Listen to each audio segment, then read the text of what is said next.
Hey there, viewers, it's Charlie. I'm back again, and welcome to this long GoBots marathon.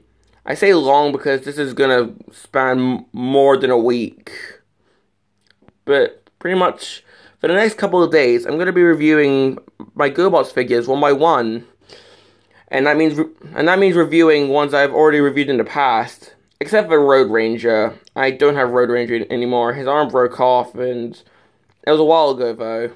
Well. So to get started, here is the earliest GoBot in my collection. Earliest as in, like, one of the first ones released in the toy line. Not the first one I got, that'd be Spoons, but here I have Fitor. Or Fitor. Nah, it's definitely Fitor. But as we can see, Fitor here is a small red jet, and pretty much, not counting the super GoBots, most GoBots were this size, just little small vehicles. But yeah, let's just have a 360 of this guy. Look at the details. He actually has a better detail.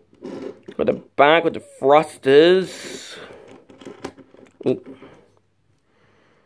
Here we have the top with the cockpit and the wings, which are heavily faded thanks to the chrome. And the underneath, which, gee, I wonder how this guy transforms. Yeah, sadly, most jet transformers have this where they, like, it's ironic. With the car design transformers and GoBots, often they transform in a way where you can't see anything on the underside, which is ironic because you normally never see the underside of a car anyways. Whereas with the jet transformers, where you can see the undercarriage more, if it was a real vehicle, they just don't hide the kibble whatsoever. I mean, I guess with this guy, it's sort of forgivable because he's around the size of a mini vehicle, but still.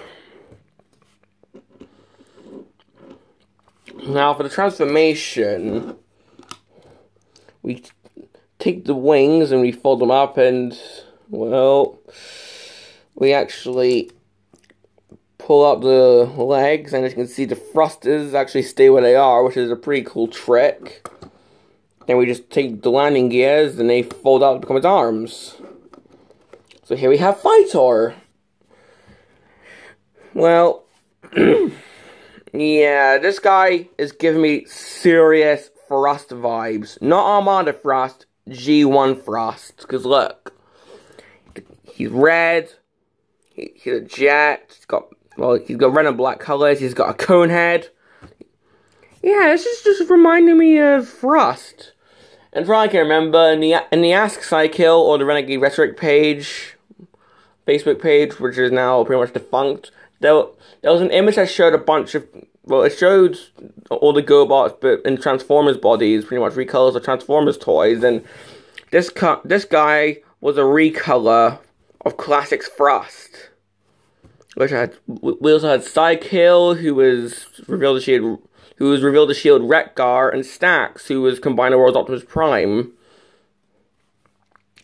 I mean, it makes sense for this guy to be Classics Thrust if he was a Cybertronian, because I mean, similarities. Now I would get my G1 thrust out for a comparison of the size difference would be rather major, so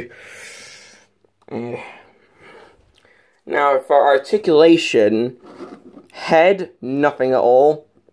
Arms, of course, they move up so they can do a Nazi salute. I'm so sorry for making that joke. I'll never do that again.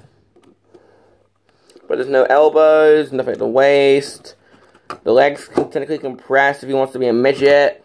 Once again, I'm sorry, I'll never do that joke again either.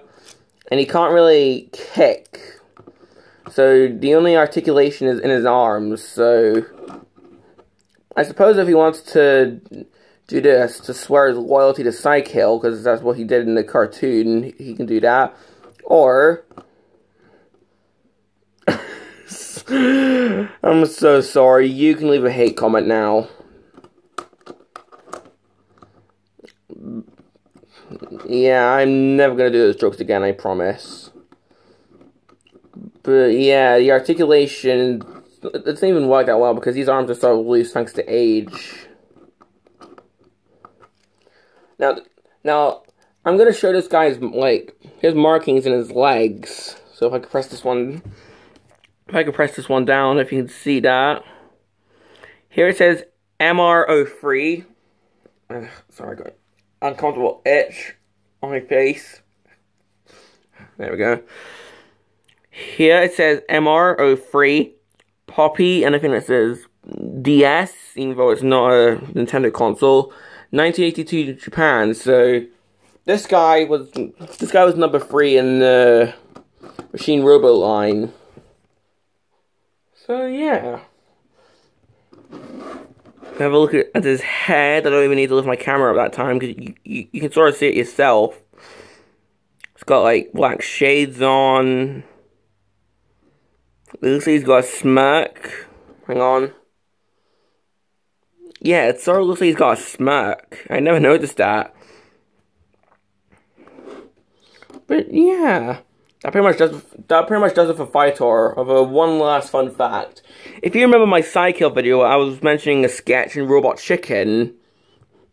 Well, yeah, there was a sketch where Screwhead was pretty much annoying the other renegades, and in that sketch, he actually showed Fitor like this, facing backwards with his wings out. I mean, come on! Why would Robot Chicken do this? Just betray Fitor like this?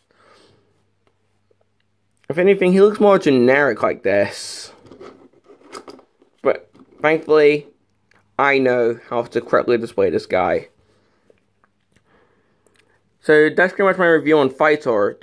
Do I recommend him? I mean, yeah, he's a fun desk toy. I mean, he's pretty much a must-have if you're a collector of the GoBots, because he was in the cartoon, he was the Renegade's second in command. So, yeah. Pretty much, if you like the GoBots, you need Fitor. That pretty much does it for my review on Fitor. And this is Charlie Young, signing off.